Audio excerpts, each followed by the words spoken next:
Mga time talaga na pwedeng nababurnout si Diwata dyan. Tao lang din ako, hindi ako robot. Pagkakala nyo, robot na ako.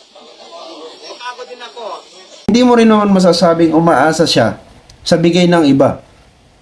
Hindi katulad nung ibang tao na sasabihin na ipamigay mo na lang yan sa iba. Ito si Diwata bago niya naabot itong estado niya. Nagpakahirap siyang mag-ipon, dahan-dahan siya. Nakikita niyo naman 'di ba sa balita? Dahan-dahan siyang gumagalaw. Bumibili siya ng mga bagay na kailangan niya. And narinig niyo ba siyang humingi ng tulong sa inyo?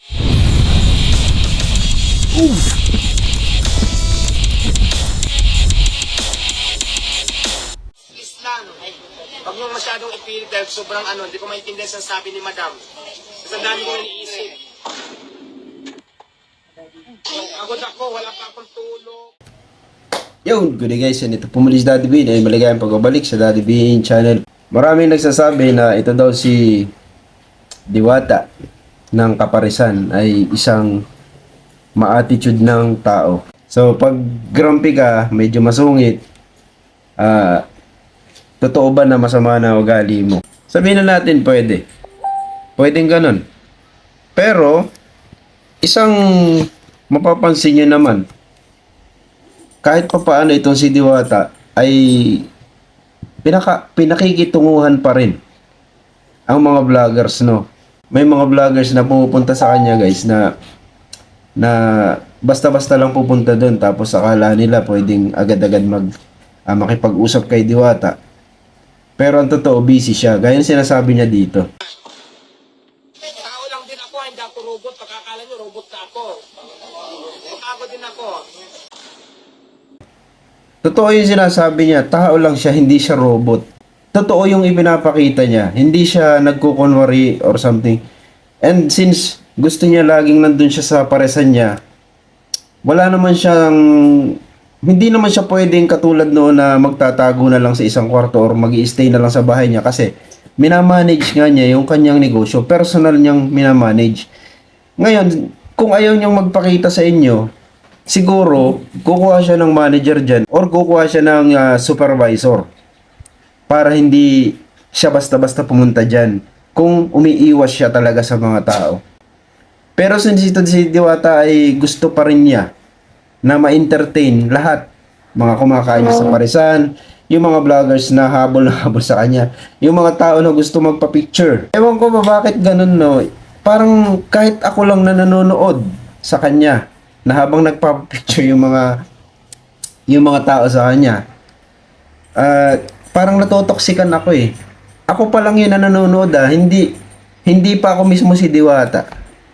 Pakiramdam ko, natotoksikan ako sa mga tao na lumalapit sa kanya. Isa sa mga nakikita nga natin, sobrang toxic na nung nangyayari dito kay Diwata. No? Parang ewan ba kung bakit ganun yung mga tao. Ang sabi dito, no, isang nagko-comment, magdala kasi kayo ng regalo para litrato kayo ng maayos. Ha ha ha. Kawawa minsan yung nagpapapicture sa'yo kasi napapahiya sila. Gasino lang yung magpapicture, second lang naman. Anong sinasabi niya? Segundo lang naman yun, parang ganun. Huwag mo naman ganyanin ng mga taong humahanga sa'yo. Dapat magpasalamat ka nga sa kanila. Pwede mo nang pagsabihan ng maayos, huwag pabulyaw. Guys, kita nyo, yung kaisipan na to, second lang naman ang pagpapapicture kay Diwata. Pero alam nyo ba, na kung yung kada 3 segundo, 5 segundo, kada isang tao, iba-ibang tao sa isang araw, napakaraming tao, uubusin niya yung oras ni Diwata. Kasi ang problema dito, no, dito sa mga ganitong nagko-comment, wala kasi sila dun sa sapatos ni Diwata. No, ibig sabihin, kung nandun kayo sa sitwasyon ni Diwata, mauunawaan ninyo yung sinasabi niya. And may mga time talaga na pwedeng nababurnout si Diwata dyan. Lahat tayo nababurnout sa trabaho, sa sitwasyon sa buhay. Kung minsan may ginagawa ka lang, pag hindi magkaigi, medyo kung mahina yung pasensya mo, mababurnout ka, itatapon mo or basta mo na lang aayawan. Kasi nga, na-burnout ka na. Isang normal na ugali ng tao yun. No? And nakikita natin na normal ito si Diwata. Kahit noon pa guys, ganito na siya. No? Kahit nung hindi pa siya sikat, nakikita natin sa balita, ganito talaga siya magsalita. Ito si Diwata, madiskarteng tao ito eh. Nakikita naman natin. Saan-saan siya sumasali. May nakita ko sumali ito sa isang programa sa ABS-CBN sa Showtime yata. It's Showtime. Ito yung breed na malakas sumubok. No, ito yung breed na hindi basta-basta nagpapatalo. Hindi mo rin naman masasabing umaasa siya sa bigay ng iba. Hindi katulad nung ibang tao na sasabihin na ipamigay mo na lang yan sa iba or yung mga itinutulong nyo kay Diwata, itulong nyo na lang sa ibang taong nahihirapan. Actually guys, pwede naman yun. No? Pwede naman yun. Mas maganda pa nga walang camera eh. Tinitira din ito si Diwata at yung mga nagbibigay sa kanya ng mga big time. No? Kagaya ni Rosmar, kagaya ni anong tawag dito? Ni Wamos Cruz na nagbigay ng ganyan-ganyan. Bakit hindi na lang daw itulong sa mahirap? Alam nyo guys, alam naman natin na ginagawa talaga nila yan para rin sa kanilang kasikatan. And ang totoo niyan, si Diwata naman nakikinabang din. 'Di ba? Pero yung ibang tao na nagsasabi na itulong na lang, maraming nahihirapan.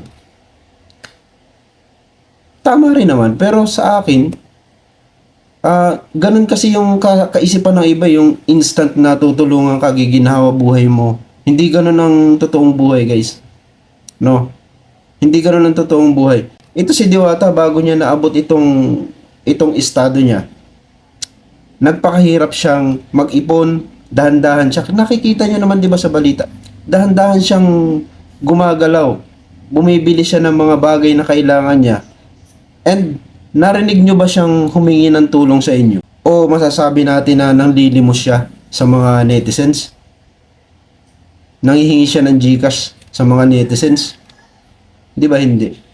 Kasi ganun yung kaisipan ni Diwata. Ngayon kasi parang sinasabi nila na pumupunta daw lahat kay Diwata yung mga biyaya or something. Actually guys, hindi naman niya ipinanghingi ito eh. Kusang pumupunta sa kanya yung mga vloggers. Ini-entertain lang niya. May mga vloggers na walang pera. Tingnan nyo naman kinakausap pa rin niya, ini-entertain pa rin niya. Although may pagka-attitude nga dahil siguro pag minsan napupunta siya dun sa oras o napupunta sila sa oras na maraming ginagawa si Diwata. Kasi ito namang mga big time vloggers na ito, hindi naman sila katulad ng ibang mga vloggers na pupunta lang doon, magtitake ng chance para magpa-picture.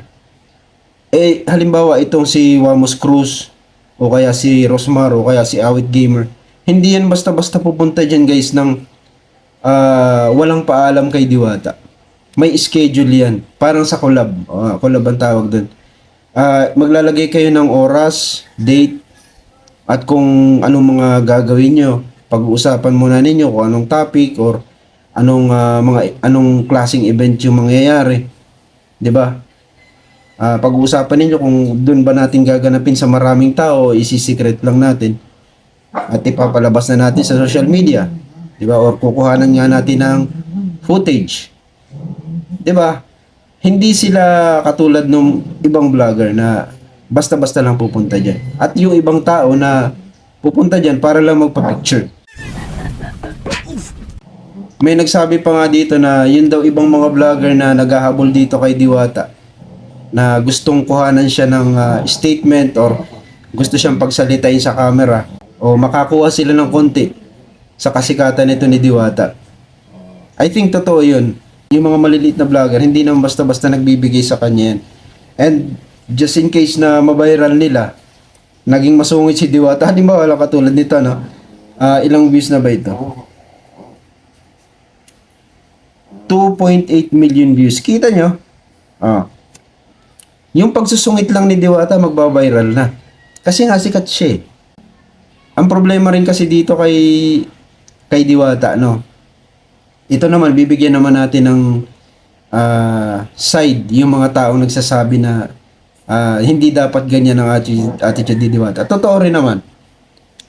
Kung ayaw mo magpakita, huwag ka magpakita para hindi ka magsungit. O para hindi o kaya kung nararamdaman mo, no? Halimbawa ito si Diwata, no? Kung nararamdaman ni Diwata na nawawala na siya sa tamang hulog o kaya nabibwisit na siya, medyo nabu-burnout na siya. Medyo iwasan siya sa mga tao, iwasan na niya magdadaldal. No, parang ganun siguro yung mas maganda. Yun nga lang, ito ang makikita natin. Habang hindi ka nakikita sa camera, posibleng mawala yung, o mas masabi natin na mabawasan yung attention na nakukuha mo. Masama din sa image niya. Ngayon kasi ang kailangan ni Diwata, i-hype pa niya na i-hype yan. Kasi, ang problema ngayon, ang attention ng tao, napakaikli. No, may tinatawag nga tayo guys na 15 seconds of fame. Oo. Bakit? Ngayon, ganun ang tao eh. Makikita ka nila isang beses, then kinabukasan limot ka na nila. So, itong kay Diwata na career ngayon, napakarupok nito guys. Napakarupok nito. Unless may mangyari sa kanya na parati siyang nakikita, gaya ng magpag-artista. Halimbawa, napapunta na siya sa showbiz. Meron siyang project kay Batang Quiapo. Ganon. Yun ang matatawag natin na pwede. And na-establish na niya na meron siyang mga teleserye o kaya may show siya parati dito sa YouTube. Meron siyang account sa YouTube na maraming taong nanonood. Pwede yun. Pero etong nangyayari kay Diwata ngayon, medyo negative na yung pasok ng balita sa kanya. No? Ang nangyayari dito parang although nababiral pa rin siya pero negatively na, hindi na katulad nung dati na puro pares lang ang uusapan. Ngayon ang usapan na ay yung ugali niya. Which is doon pumapasok yung pagiging brittle nung karir. No? Anytime pwedeng mag-crack, anytime pwedeng malugso. Pero yung naipundar ni Diwata, marami na siyang naipundar, no? Kumpara dun sa mga basher niya na nagsasabi lang na ganyan, na ganyan, na ganyan. I think may panghahawakan na to si Diwata na pwede niyang gamitin. Since mukhang marunong naman siya sa buhay, pwede niyang gamitin yung mga natanggap niya para makapagpatuloy just in case na mawala na yung apoy o yung hype sa kanya. Di ba? So, itong sinasabi nila na na may attitude na daw si Diwata, naninigaw daw or something. Para sa atin normal yan. Normal talaga yan, no? Normal sa kanya yan. Alam nyo guys, kung minsan mas maganda pa nga na ipakita mo talaga yung tunay mo kaysa magkunwari ka. Yun ang masasabi natin na sobrang totoo. Sabihin na natin, may mga mabibisit sa'yo, mas maraming mabibisit sa'yo kung ipapakita mo talaga yung tunay mong ugali. Tunay mong mga nasa isip, hindi ka magkukunwari. Kasi ang totoo, nakakasakit talaga ang katotohanan. Yun ang problema. Which is yun din ang solusyon. Kasi itong nangyayari kay Diwata ngayon, kung ang bumubuhay sa kanya yung kasikatan niya dahil kumakalat sa social media yung pares overload niya at dinudumog ng tao. Kung itong nangyayari naman sa kanya ngayon na attitude daw, bad attitude, ay pupunta sa hindi magandang sitwasyon, ito rin yung magpapabagsak sa kanya. Katulad niyan, yung mga tao magpa-flock pa rin sa kanya kasi gusto naman nilang makita yung pagiging grumpy nito ni Diwata. Yun yung nakikita natin. No? Kasi nga, nababiral every time na magsungit ito si Diwata. Alam niyo, isang uri pa rin ng entertainment yung ganyan. No? Meron akong mga pinapanood dati sa YouTube na yung isang grandpa o yung lolo niya sa US yata to. Sobrang sungit. Lahat na lang ng mga ibinibigay nung kanyang apo sa kanya ay binibigyan niya ng hindi, basta grumpy siya. No. And nagiging parang ano yun, nagiging parang entertainment. Tawa lang ako ng tawa kapag pinapanood ko. Parang yung pagsusungit niya, since tingin ko seryoso siya or kung minsan sinasakyan na lang niya yung kanyang apo. Nakakatawa pa rin. Itong kay Diwata na okay lang yan siguro. Kung ano talaga yung totoo sa kanya, yun yung pinapakita niya.